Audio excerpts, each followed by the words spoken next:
ایک secret network کے ذریعے سے شیعیان اہل بیت کا ایک سلسلہ بنایا۔ جب تاریخ پڑھتے ہیں تو تاریخ پڑھنے سے قطعاً یہ نہیں لگتا کہ کوئی شیعہ بچ پاتا۔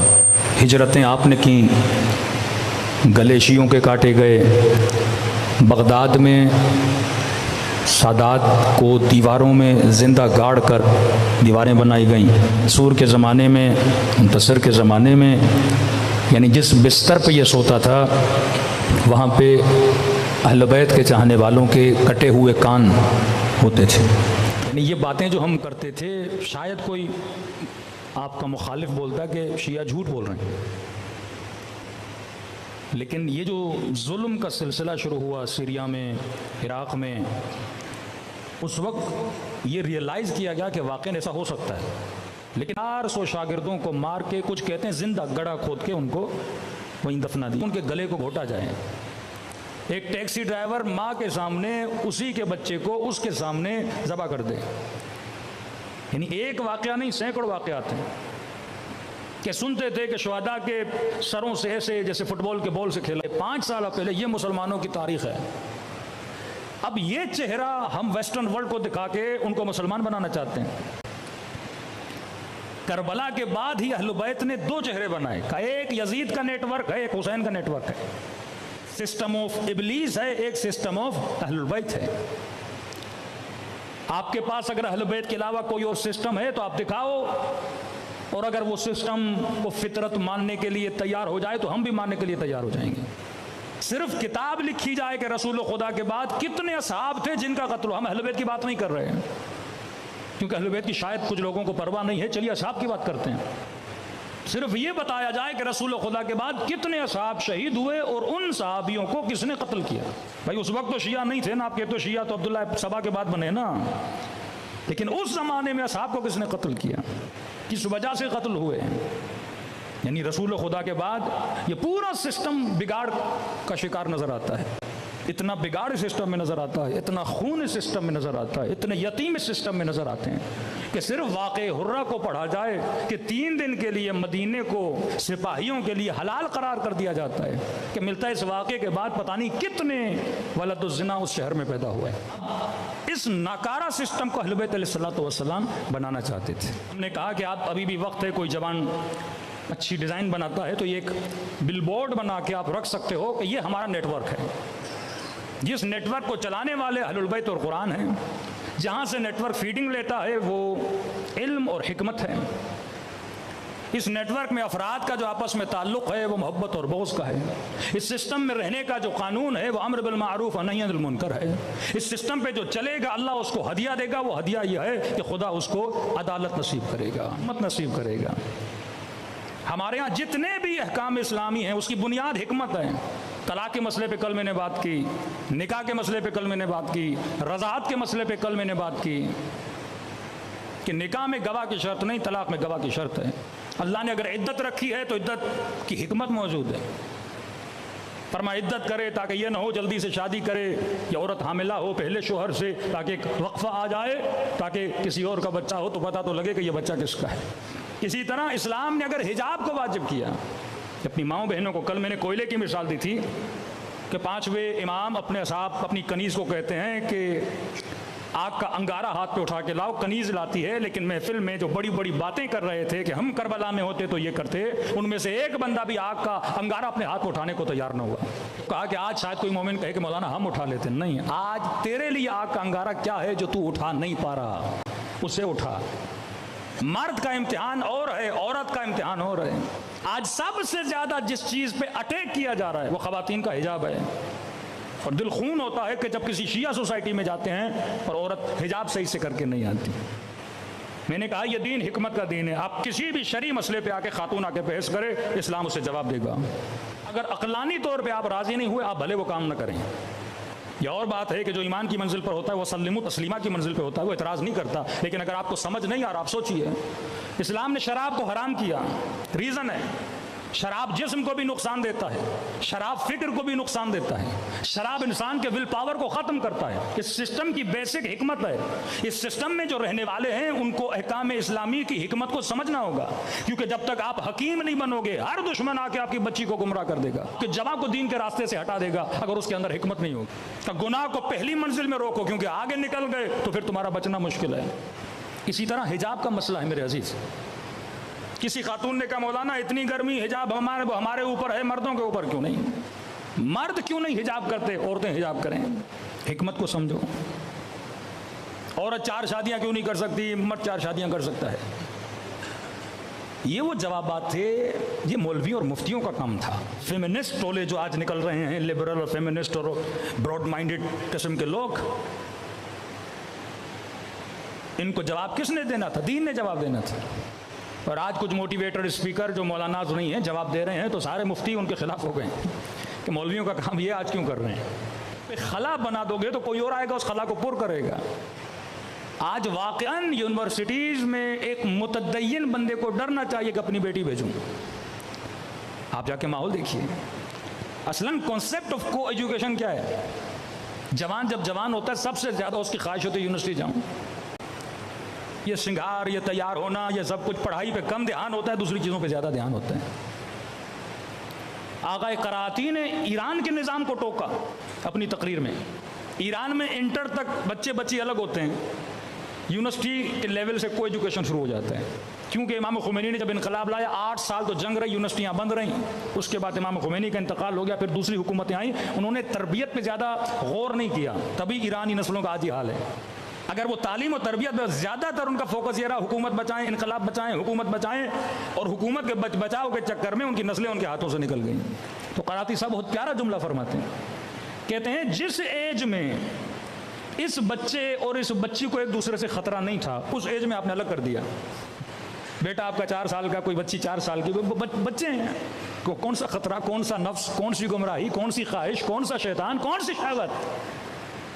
6 سال کا بچہ، 6 سال کی بچی، 5 سال کا بچہ، 5 سال کی بچی، گناہ کا کانسیپٹ ہی نہیں ہے، بچے ہیں۔ 7 سال کے بعد بچہ ممیز ہوتا ہے تو یہ تمیز ہو، ان کے بسترے الگ کر دو کہ خواہشیں پیدا ہونا شروع ہو جاتی ہیں۔ چھوٹے تھے تو آپ نے الگ کر دیا جب ان کو خطرہ نہیں تھا۔ جب جوان ہوا یہ بچہ انٹر کے بعد، یہ نوجوان بالغ ہوا، شہوت اس کے وجود میں، سمجھو یہ پیٹرول ہے، اور دوسری طرف آگ ہے، اور آپ نے یونیورسٹی میں آگ اور پیٹرول کو کیا کر دیا؟ ملا دیا۔ فساد کا عالم۔ اب وہاں پہ کمیٹیاں بنائی جا رہی ہیں، جس طرح ہماری یونیورسٹیوں میں تنظیمیں جاتی ہیں، کہیں پہ جماعت اسلامی، کہیں پہ اپنے شیعوں کی آئیسوں کی تنظیم یا دوسری تنظیمیں، ایران میں بھی اسی طرح تنظیم۔ اب تنظیمیں کیا کریں گی؟ آپ جوان عورت کو اور جوان مرد کو اکیلا میدان میں چھوڑ رہے ہو، پھر تنظیمیں اوپر لا کے بٹھاتے ہو کہ امر بالمعروف۔ کیسے امر بالمعروف ہوگا؟ اللہ کا نبی ہے جناب یوسف، کہتا ہے الا ما رحم ربی، اگر خدا مجھ پہ رحم نہ کرتا، ان النفس لامارۃ بالسوء، یہ نفس اتنا بدبخت ہے مجھے گناہ میں ڈال دیتا۔ مشکل ہے ایک جوان کے لیے گناہ سے بچنا۔ تو جو اسلام قانون بناتا ہے وہ آپ کی شخصیت کو دیکھ کے بناتا ہے۔ جسم اللہ نے دیا، آپ کی نیڈز، آپ کی ضرورتیں خدا نے بنائی۔ کانسیپٹ آف حجاب، حجاب کو سمجھیں۔ حجاب کا مطلب ہے خود کو کور کرنا۔ چیزیں کور کب کی جاتی ہیں؟ جب کسی چیز میں کسی کے لیے اٹریکشن ہوتی ہے۔ یہ خواتین ایک دوسرے سے پوچھیں کہ واقعاً مرد کی شکل میں، مرد کے ہاتھ میں، مرد کے پاؤں میں کسی عورت کے لیے اٹریکشن ہے؟ مرد کے بال کیسے ہیں، مرد کے اتنی اٹریکشن ہے، یا جتنی اٹریکشن مرد کے پاس کسی خاتون کے لیے ہوتی ہے؟ یہ پاکستان کا ایک صحافی ہے بدبخت، کبھی کبھی کامیڈی بھی کرتا ہے۔ اب اس نے ایک ٹرائل کیا ہنسنے کے لیے، لیکن اس ٹرائل میں مردوں کی فطرت کا پتہ بتایا۔ اس نے کیا کیا کہ اپنی ٹانگوں پہ ویکس کر دیا، اور ٹخنوں سے اوپر اس نے تبلیغی سنت پہ عمل کرتے ہوئے شلوار رکھ دی، اور اپنے ناخنوں پہ نیل پالش لگائی، اور خواتین والا سینڈل پہنا، اور رکشے پہ بیٹھا، اور اپنے پاؤں ذرا آگے کر کے بیٹھ گیا۔ اب یہ جوان جتنے بائک پہ آ رہے تھے اور ٹانگوں کو دیکھ رہے تھے، اب ذہن میں کوئی اور تھا۔ سارے سمجھ رہے تھے کہ کوئی لڑکی بیٹھی ہے، آگے بڑھتے تھے تو پاؤں لڑکا پڑا ہوا تھا۔ یہ دکھانے کے لیے کہ خدا نے ایک خاتون کے ناخن میں بھی مرد کے لیے اٹریکشن رکھی ہے، خدا نے عورت کے بال میں بھی مرد کے لیے اٹریکشن رکھی ہے، اس کے لباس میں بھی مرد کے لیے اٹریکشن رکھی ہے۔ ابھی اللہ نے اس کو بنایا ایسا ہے تاکہ یہ مرد کے لیے اٹریکٹیو چیز بنے، اس کے بجائے کہ یہ مرد کسی ایسے گناہ میں پڑے جس طرح قوم لوط پڑ گئی تھی، ہم جنس گرا بن جائے، یہ مرد خود ارضائی کی طرف چلا جائے. خدا نے اس کو صحیح سالم لذت عطا کی کہ مرد کے لیے عورت کو بنایا, عورت کے لیے مرد کو بنایا, وہ جذاب بنایا تاکہ اس کی زندگی میں اس خاتون کی ویلیو ہو, ان کے درمیان پیار رہے, محبت رہے, یہ تعلق ان کے درمیان برقرار رہے. کیونکہ تمہارے اندر اٹریکشن ہے لہذا تمہاری قیمت ہے. جب اٹریکشن ہوتی ہے تو وہ چیز ارزش مند ہو جاتی ہے, اور جب ارزش مند ہو جاتی ہے تو مرد کے لیے اس چیز کی ڈیمانڈ بن جاتی ہے, اور جس چیز کی ڈیمانڈ ہوتی ہے اس کی سیل زیادہ ہوتی ہے. سونا آپ کور کر کے رکھتے ہو, نہ کبھی کھول کے رکھتے ہو. ہیرا آپ کور کر کے رکھتے ہو, کبھی کیوں سونے تجوریوں میں ہوتے ہیں. مارکیٹ میں چلے جاؤ, یہ شیشے کی جو چوڑیاں ہوتی ہیں وہ زمین پہ پڑی ہوتی ہیں, قیمت نہیں ہے اس کی اتنی, لیکن کوئی سونا زمین پہ نہیں رکھتا, سونا تجوریوں میں رکھتا ہے. کوئی ہیرا زمین پہ نہیں رکھتا, تجوریوں میں رکھتا ہے. کیوں؟ کیونکہ سونے کے خریدار اس کی ویلیو ہے. اور یہ بات بھی حق ہے, ہمیشہ کاپی کس کی بنتی ہے؟ جس کی ویلیو ہو نا. چائنا کے موبائل کی کبھی آپ نے کاپی دیکھی؟ برانڈز کی کاپی بنتی ہے نا. ایپل ہوگا اس کی کاپی بنے گی, سیمسنگ ہوگا اس کی کاپی بنے گی. کبھی بھی فیک چیزوں کی, کبھی بھی جن چیزوں کی ویلیو نہیں ان کی کاپی نہیں بنتی. آگے تمہارا وجود ایک مرد کے لیے قابل ارزش ہے. خود کو سستا نہ کر, حق مہر ادا کرے گا, تمہارے لیے رشتہ بھیجے گا. مرضی تمہاری ہے, تم خود کو اس کے حوالے کرو نہ کرو. فری کی چیز نہیں ہے. یہ تمہارے پیچھے بھاگے, یہ تمہارے پیچھے دوڑے, یہ تمہاری منتیں کرے. عورت کے لیے ہے کہ وہ ناز کرے, اتنی جلدی نہ مانے کہ تم سستی چیز نہیں ہو. کیونکہ اٹریکشن ہے لہذا اس کے لیے کیا رکھا؟ حجاب رکھا. خود کو کور کرو. بالوں میں اٹریکشن کا, بال کور کرو. ہاتھوں میں اٹریکشن ہے, اگر خوبصورت ہے کسی خاتون کی کا کور کرو, کیونکہ اٹریکشن پیدا ہوگی, وہ تمہاری طرف توجہ کرے گا, تمہیں حاصل کرنا چاہے گا. اور اگر انسان کا نفس اتنا پاک اور پاکیزہ اور باہمت نہیں ہے, انسان جلدی خود کو کھو بیٹھتا ہے. تو کانسیپٹ آف حجاب کور کرنا. اب ہم نے کیا کیا کہ ہم خاتون حجاب تو کرتی ہے پر اس کانسیپٹ پر نہیں چلتی. کانسیپٹ یہ کہ خود کو ڈھانپو, ہر وہ چیز جس میں اٹریکشن ہے اسے ڈھانپو. اب کیا کیا؟ سر پہ دوپٹہ رکھ دیا, مثلاً لباس تنگ پہنا, تو یہ حجاب نہیں ہوا, کیونکہ حجاب کا کانسیپٹ پورا نہیں ہوا. آپ مجلس امام حسین میں آ رہے ہو پر ہدف امام حسین کو حاصل نہ کرو, مجلس کا کوئی فائدہ نہیں. ہدف امام حسین سوچ کو بلند کرو, ہدف امام حسین اللہ سے دوستی کرو, ہدف امام حسین جہنم سے دور ہو جاؤ, جنت کے قریب ہو جاؤ. ہدف امام حسین حرام سے بچو, حلال کی طرف آؤ. ہدف امام حسین واجب پر عمل کرو, محرمات سے بچو. یہ ہدف امام حسین ہے. مجلس میں آؤں رشوت جاری رہے, مجلس میں آؤں حرام کاریاں جاری رہیں, مجلس میں آؤں شراب پینا جاری رہے, مجلس میں آؤں زنا جاری رہے, مجلس کا کوئی فائدہ نہیں. امام رضا کا فرمان ہے جو اللہ کی دربار میں توبہ کرے اور نیت یہ ہو کہ کل میں پھر جا کے گناہ کروں گا, فرمایا یہ توبہ نہیں کر رہا, یہ اللہ کا مذاق اڑا رہا ہے. ہر چیز امام بارگاہ بنی ایک ہدف ہے نا, ذکر ہو, گھر کرو, اپنی اٹریکشنوں کو چھپاؤ. نارملی آج حجاب کو فیشن بنا دیا. سر پہ دوپٹہ ہے لیکن نیچے ٹائٹ لباس ہے, جینز پہنی ہوئی ہے, کہتے ہم تو حجاب میں مولانا. بھائی حجاب دوپٹے کا نام نہیں, حجاب کور کرنے کا نام ہے. اپنے حسن کو چھپانا اس کا نام ہے حجاب. اب شیطان کیا کرتا ہے؟ عورت کو کہتے ہیں آپ آزاد ہو. اب کانسیپٹ آف شیطان کو دیکھیں. شیطان عورت کو کہتا ہے تمہاری ڈیمانڈ ہے, جب ڈیمانڈ ہے تو خود کو ظاہر کرو تاکہ یہ سارے مرد تیرے پیچھے لگے. اللہ کہتا ہے تمہاری ڈیمانڈ ہے پر فری میں خود کو ظاہر نہ کرو.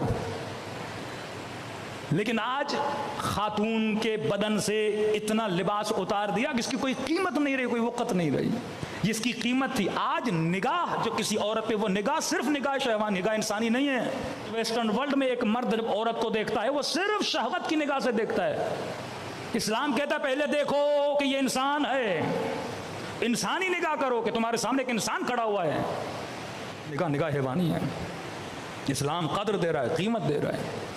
تو آج خاتون کے لیے, اب خاتون حجاب نہیں کرتی, اس کی سزا اس کو بعد میں ملے گی, اس کے مرد کو پہلے ملے گی. کہ میں نے کہا انگریز خنزیر کھا کر بے غیرت بنا. انسان کو سوچنا چاہیے میرے اندر سے غیرت کیوں گئی ہے. اتنا مشکل ہے سر پہ دوپٹہ رکھنا, اتنا مشکل ہے جناب زینب کا حجاب کرنا, اتنا مشکل ہے اپنی شادیوں کو مینیج کرنا کہ خواتین الگ ہوں, مرد حضرات الگ ہوں. اللہ گھومنے سے منع نہیں کرتا, اچھے لباس پہننے سے منع نہیں کرتا, سنگار کرنے سے منع نہیں کرتا, لیکن کہتے لمیٹیشنز میں رہو. مرد مردوں میں, عورتیں عورتوں میں رہیں. سب سے زیادہ فساد یونیورسٹی میں کیوں ہے؟ کیونکہ مرد عورت مکس ہیں. ان خاندانوں میں سب سے زیادہ گناہ کیوں ہوتا ہے جن میں مکس گیدرنگ ہوتی ہے؟ کیونکہ جب آگ اور پیٹرول کو ملاؤ گے آپ گناہ سے بچ نہیں سکتے کہ بندہ کہے میں پانی میں جاؤں لیکن میرا بدن گیلا نہ ہو. یہ حکمت اہل بیت نے سکھائی کہ اگر جتنا خاتون خود کو کور کرے گی اتنی حوثران مردوں کی گناہ بھری دعوتوں سے بچی رہے گی. جتنا خود کو ظاہر کرے گی اتنا گناہ میں خود بھی پڑے گی اور اس مرد کے ہاتھوں کو اور اس کی نیت کو بھی گناہوں میں آلودہ کرے گی. صلوات پڑھے محمد والے محمد پہ.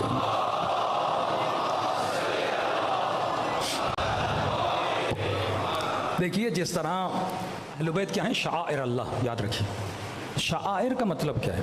مساجد اللہ کے شاعر ہیں. بعض لوگ کہتے ہیں آپ مسجدوں پہ خرچہ کیوں کرتے ہو، مجلسوں پہ خرچہ کیوں کرتے ہو؟ تو ہم ان کو جواب دیتے ہیں آپ حج پہ اتنا خرچہ کیوں کرتے ہو؟ اللہ کا ذکر کرنا ہے گھر میں بیٹھ کے کرو بھائی، حج پہ کیوں جا رہے ہو؟ سال میں اتنے ہزار بکرے بھینسیں اونٹ بیل کیوں کاٹتے ہو؟ پیسے یتیموں کو دو، کسی غریب کا علاج کروا دو. ایک بندے کا حج پہ 14-15 لاکھ خرچہ آتا ہے، کیا ضرورت ہے بھائی 7 چکر لگا کے واپس آتے ہو؟ شعائر اللہ ہے. خرچ کرو تاکہ اللہ کی یاد زندہ رہے. امام حسین پہ خرچ کرتے ہیں تاکہ یاد حسین زندہ رہے. شعائر، یہ حجاب بھی من شعائر اللہ ہے، نماز بھی شعائر اللہ ہے. لا یخافون لومۃ لائم، ملامت کرنے والوں کی ملامت سے مومنین نہیں ڈرتے. کہ مولانا شرم آتا ہے، یونیورسٹی جاتی ہوں ساری لڑکیاں ماڈرن ہوتی ہیں، سر پہ دوپٹہ نہیں ہوتا، میں حجاب کر کے جاؤں، اوکورڈ لگتا ہے، بیکورڈ بولتے ہیں. مومن نہیں ہے یہ جو کس کی ملامت سے ڈر جائے. امیر المومنین فرماتے ہیں میرے اپنے دشمن کے لیے جتنا وہ اپنے باطل پہ بضد ہے تو اپنے حق پہ کیوں نہیں؟ اسے گناہ کرنے میں شرم نہیں آتی، اسے بدن سے لباس اتارنے میں شرم نہیں آتی، اسے 4 مردوں کے ساتھ تعلق بنانے میں شرم نہیں آتی. تجھے اپنے حیا پہ شرم آتی ہے، تجھے اپنے حجاب پہ شرم آتی ہے. فاسق ترین شہر میں امام زین العابدین اگر عابد بنتے ہیں، علم بن جاتے ہیں عابدوں کا، کہ وقت کا بادشاہ انتظار میں حجر اسود کو بوسا دوں، لیکن جب چوتھے امام آتے ہیں لوگ راستہ دینا شروع کر دیتے ہیں، کیونکہ نشانی بن گئے، عباد کی نشانی بن گئے، صلحاء کی نشانی بن گئے. حجاب کرنا بھی عبادت ہے. اور کوئی مرد اپنی باحجاب بیوی کو کسی مال میں لے جا رہا ہے، کسی جگہ پہ لے جا رہا ہے، ایک ایسی جگہ، ایک ایسا مال جہاں پہ ساری خواتین نے حجاب نہیں کیا ہوا، یہ ایک باحجاب خاتون جب اس معاشرے میں چڑھتی، کس کی تبلیغ کر رہی ہے؟ حجاب کی تبلیغ کر رہی ہے. ایک نیک نوجوان جب 4 شرابیوں، زانیوں، راشیوں میں جا کے بیٹھتا ہے، یہ تبلیغ کر رہا ہے نیکی کی. تبلیغ صرف زبان سے نہیں، اپنے پہناوے سے بھی تبلیغ ہے. آپ حجاب کے ساتھ چل رہے ہو، یہ آپ کی تبلیغ ہے. چہرے پہ سنت رسول سجا کر چل رہے ہو، یہ آپ کی تبلیغ، آپ کا چلنا عبادت ہے. اہل بیت نے صرف لکھ کے اپنے مکتب کو نہیں پھیلایا، اپنے کردار سے، اپنی رفتار سے، اپنے لباس سے.